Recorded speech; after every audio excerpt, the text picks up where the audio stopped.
1 an tout pile depuis le premier épisode Saint-Valentin. Comme le temps passe vite, c'est donc l'occasion de reprendre un vieux concept, de le retourner et de voir ce qu'il en sort. Voici donc un petit top des familles sur les pires ships concernant Onmyoji. Et il va y avoir des choses sales, à base de sabres finissant à des endroits imprévus par le constructeur et des serpents qui se glissent là où ils ne devraient pas. Dites-vous bien que je n'invente rien. Tout fut trouvé sur Google en quelques clics. Commençons gentiment avec...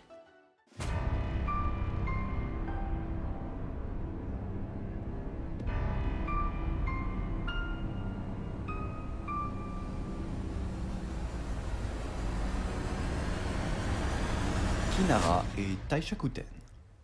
Alors pour commencer, j'aimerais savoir pourquoi. Pourquoi ?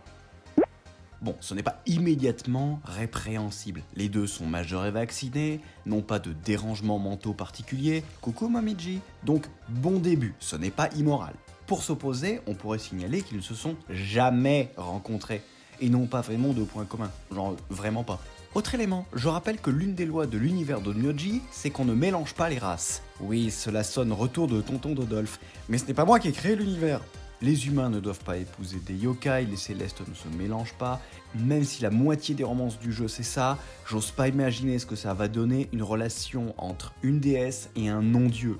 Même si Taishakuten a une naissance divine via l'incarnation de je ne sais plus quel être cosmique infusé en lui tel un sachet de thé, je doute que cela soit autorisé. Et vous vous rappelez comment les dieux règlent leurs problèmes sur ce point, éclair dans la face. Après, ce n'est pas un si mauvais ship.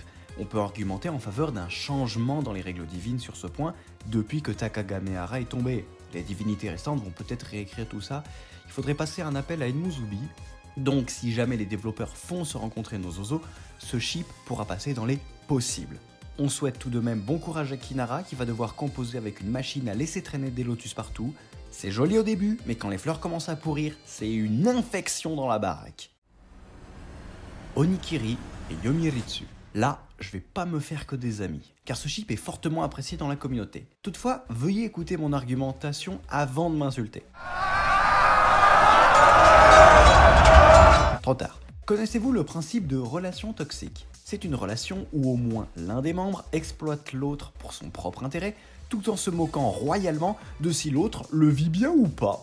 Qu'est-ce qu'on s'en cogne ? Eh bien ici, nous sommes dans un cas d'école. Yorimitsu a littéralement fabriqué Onikiri. C'est son outil. Il le répète à plusieurs reprises. C'est sa lame, la lame du clan, celle qu'il envoie en première ligne.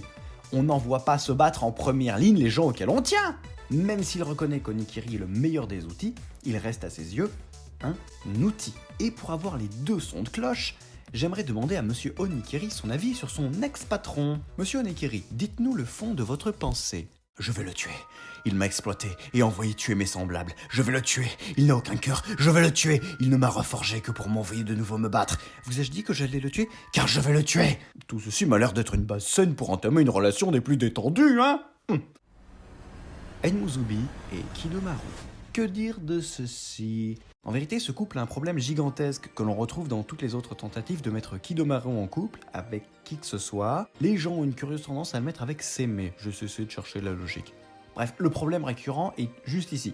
Voilà, c'est le jeune Margoulin. Dois-je vous rappeler que c'est un démon chasseur, dont la nature profonde est de tuer, qui prend plaisir dans le fait de piéger sa proie et de la déchiqueter. Toute sa personnalité et ses pouvoirs tendent vers le massacre le plus absolu. Et vous voulez que quelqu'un aime ce Gus ? C'est une tentative de meurtre que vous méditez là. Et que l'on ne vienne pas me dire « L'amour, ça peut tout, ça pourrait le faire changer. » D'autant plus que Enmuzubi est la déesse de l'amour. Alors petit 1, Enmuzubi est la déesse des liens interpersonnels, pas de l'amour. Pas que. Et petit 2, Kidomaru a déjà été aimé, comme un camarade et ami par Seme, comme un fils par son maître Kamono Tadayuki, comme un fidèle par Enmuzubi elle-même. Et vous connaissez son dévouement envers ses fidèles. Et le Gus, qu'est-ce qu'il a fait de toutes ses mains tendues, de toute cette affection disponible pour changer ? Je vais vous le dire, il est passé de Kidomaru à Shura Kidomaru, une version encore pire de lui-même. Il n'a pas mordu la main tendue, il a découpé, cuisiné, mis dans une salade composée, ajouté de la vinaigrette et foutu le feu au tout. Y a pas de communication possible avec un taré pareil. Alors soyons gentils et écartons la population et les déesses de cette menace sur pattes. C'est un conseil. Seme et Kaguro. Ai-je vraiment besoin de dire ce qui ne va pas?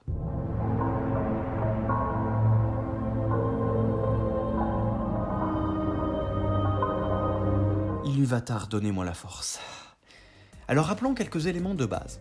La majorité complète au Japon est à 20 ans, mais durant la période Heian où se déroule notre jeu, on prenait plutôt la majorité au mariage selon les rites Shinto, soit entre 10 et 15 pour les garçons et entre 12 et 16 pour les filles. Oui, c'est fluctuant. Kagura est une enfant dont l'âge est estimé à 10 ans grand maximum, tandis que Seme est clairement défini comme un adulte majeur à tout point de vue. Donc, même pour l'époque la plus reculée et moyenâgeuse, Kagura reste une enfant et Seme un adulte accompli. Ce qui veut dire que ce chip mérite sa place sur le bûcher des abominations d'internet.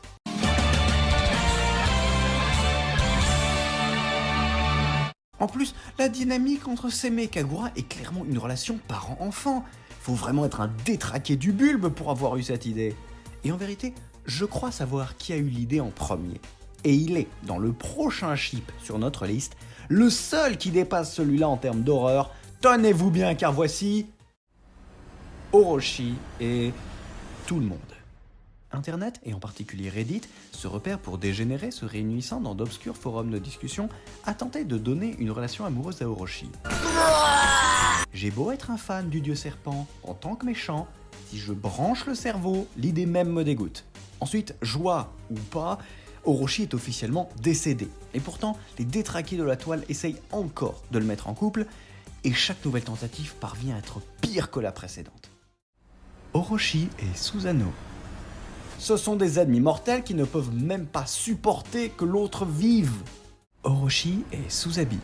Presque la même chose, sauf qu'en plus, Suzabi était un gamin quand Orochi était à son prime, donc une différence d'âge moralement dérangeante, même chez les dieux. Orochi et Amaterasu. Il a essayé de la tuer! On est d'accord, on ne tue pas les gens qu'on aime. On est d'accord. Orochi et Tamamonomae. Pourquoi? Pourquoi? Parce que t'as les yeux bleus. Ils sont ennemis de fait et ne se sont jamais réellement rencontrés ou parlé. Tamamo est toujours amoureux de feu son épouse, on le rappelle, et en plus on a quitté les relations entre divinités, donc à tout moment c'est le coup de foudre. Et pas le romantique si vous voyez ce que je veux dire. Orochi et Seme, ou Dark Seme, les deux existent, et à chaque fois vous essayez de rapprocher des ennemis qui se haïssent, et ont toutes les raisons du monde de continuer à se haïr. Et ils n'iront jamais que dans le sens de la confrontation et de la guerre la plus absolue, tant leurs valeurs et leurs objectifs sont antagonistes. Orochi et Kusa. C'est la première et j'espère dernière fois que j'aurai à dire ça, mais je suis d'accord avec le petit moustachu énervé. Le seul moyen de faire pire que tout ça, c'est de proposer Orochi et Kagura. Car là, on fait un combo de tout ce qui n'allait pas dans les précédents. Et on ajoute qu'Orochi n'a pas essayé de tuer Kagura, mais de la dévorer au sens propre. Plus diverses possessions et attaques au serpent géant. Je vous demande de vous arrêter. Je note au passage que, statistiquement, Internet veut plutôt le mettre avec des hommes. Apparemment, les serpents c'est gay, je l'ignorais. Et si vous vous basiez sur son style vestimentaire, j'ai peur de devoir vous dire qu'ici, ce n'est pas une tenue efféminée, ni LGBT cliché, ni rien en fait. C'est simplement une tenue de cérémonie Shinto couverte de bijoux dans un mélange entre symboles japonais et canons de beauté fantastique chinois. C'est un mélange précis, mais qui n'a rien à voir donc. Mais revenons aux émois de notre dieu serpent. Il n'y a rien qui va avec ce Gus pour une raison fort simple. Orochi refuse l'amour. C'est un des points fondateurs de son personnage. Il refuse toutes les lois des dieux, et d'Amaterasu en particulier, pour pouvoir imposer ses propres caprices. Et en refusant toutes ces lois divines, il refuse en particulier l'amour, qui est une loi créant des liens entre les personnes qui les empêche, théoriquement, de se faire du mal entre eux. Chose qui va à l'encontre des rêves de chaos du grand serpent. Conclusion, Orochi est un personnage inshippable, refusant le ship par essence. Un personnage sans plomb que l'on va paisiblement remettre dans sa faille et ne jamais l'en ressortir, peu importe ce qu'il dira. Détruire le monde. T'es un malade, Bernard. Un malade. Pfiou. Et voilà, fin de notre petit tour des chips inacceptables. J'espère que vous n'avez pas trop vomi sur les derniers. Pour se remonter le moral, je vous propose de mettre en commentaire les chips les plus mignons à votre connaissance. Je veux un espace commentaire rempli de bonne humeur et de joie de vivre. Ça fera du bien à tout le monde. Sur ce, terminons ici les galéjades et autres billevesées. Je clôture ici la vidéo et vous dis au plaisir de vous revoir quelque part dans cet univers.